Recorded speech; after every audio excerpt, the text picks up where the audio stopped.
Automatically, what happened? Okay, we had a slight, but there we go.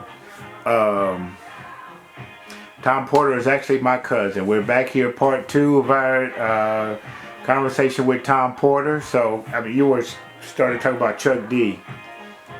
Yeah, well, it's interesting. The day that I interviewed Chuck D, uh, what was his name?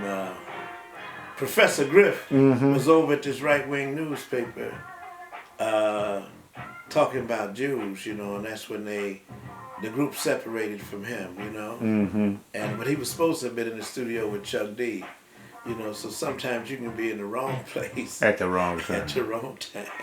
So that was partly how the group broke up. No, they didn't break up, but Professor Griff separated from the group. I'm not sure what happened to Public Enemy. I guess from time to time they get together. It was an interesting group. It was a group of cats who grew up together. Yeah. And people grew up together. They go in their different ways. What was that? Flavor Flav. Yeah. I mean, he went one way. Chuck stayed on point, Yeah. I don't know what happened to the other guys, the big guy on the Wheels of Steel. I don't know what happened, But I see a Tribe Called Quest just issued a new album. Yes. Yeah. They collaborated with somebody because Q-Tip passed away, one of the leading guys. So they did a collaboration, and I haven't heard the album, but I've heard it's pretty good. So that's pretty interesting. So we're on, what is today? Wednesday? Wednesday the 7th of December. 2016, sitting here talking to Tom Porter. I'm Mike Patton. This is just freaking awesome. Tom was actually married my cousin. I was a child, and I have been holding his coattail. How does that go? On his shirt tail ever since. I've always looked up to Tom. Like he had mentioned earlier that he had the bookstore in Cincinnati, and I was a child then, but I remember that bookstore. If I'm not mistaken, it was like at the corner of Macmillan and Hemlock, wasn't it? Yeah, it was right there. Right. Yeah. Across the street from, I think, The Satisfied Place. Yes.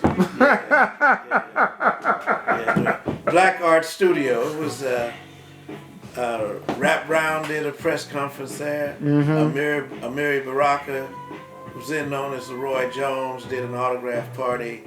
Nikki Giovanni did an autograph party there. That was quite a hangout, I've heard rumors that you have a child with Nikki Giovanni. Would you speak on that or not? I don't have a child with Nikki Giovanni. Do not? Okay. No, I do not. And I don't know how that rumor got started, but I don't. It's funny because I've met her before and I almost asked her that, but I said I'll get my butt kicked in here. Well, I've heard that I wouldn't disown a child of mine, nor would I claim a child that wasn't mine just to say that. Right. Nikki Giovanni and Barbara Crosby, who's passed on, they were good friends of mine.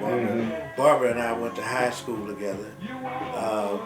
I knew Nikki, and at one stage of her career, but it wasn't like that, and I don't know how that rumor got started. I get asked that all the time, but no.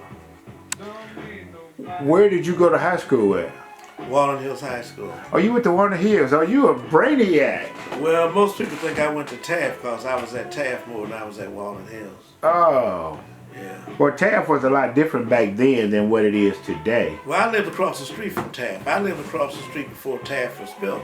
So you lived in the Laurel Home? Lincoln Courts. Lincoln Courts, okay. 503 Lincoln Park Drive. So, is Laurel Homes different than Lincoln Court? Yes. Laurel Home is basically 3 or 4 story apartment buildings. Lincoln Courts was more like townhouses, Oh, upstairs, okay. downstairs. Mm-hmm. They both the same thing. They were the projects, except in one part of the Laura Homes was all white. The part between Lincoln Park Drive and Armory, I think, was white. Then between Armory and Liberty was black. Yeah. Have you been down in that area in Cincinnati in the last few years to see how much it's changed? Yeah, I was just there. My niece lives down on Cutter Street, so I was down at her house for Thanksgiving dinner. Yeah, it's not the same, No, it is nowhere near the same. but that's the same thing. Back then, in order to break up the collectiveness of black people, they ran an expressway through the West End, and back then they call it urban renewal. Black people call it Negro removal. And the modern day form of that is gentrification. Yes. It's where white people come in under the guise of making things better. They push the black people out. And one of the problems you got in D.C. now is that black people are being pushed into certain areas, and those areas are violent prone because you have a lot of young people in very crowded conditions with not many amenities of life like decent supermarkets and what have you. And so the anger turns inward. So you have a lot of shooting in the black communities. As people says black on black crime. Well, it's the containment and the crowdedness and the lack of resources and the hopelessness. And as a result of that, people turn on each other and kill each other over very, very small things. But that's always a period when the oppressed are killing each other. Then there's a period where they wake up and they start doing other things. Fanon wrote about that in his books, The Wretched of the Earth and Dying Colonialism. Yeah. Wow, that's interesting. I'm kind of I don't get at a loss for words often, but you kind of have me at a loss for words here. This is pretty deep.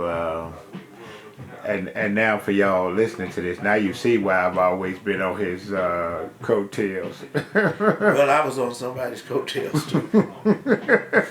I mean, this guy's just walking knowledge. It's just, I hope when I get 77 that I have half the intelligence and knowledge that he has. I don't see it happening, but well, you have to work at it. Then a lot of it is.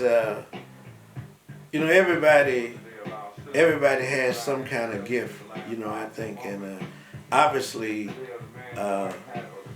although there were some basketball players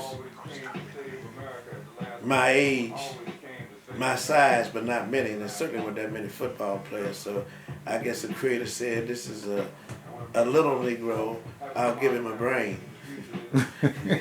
We're going to take a small break here in this interview with Tom Porter. We'll be back for part 3 in a little while. Thank you.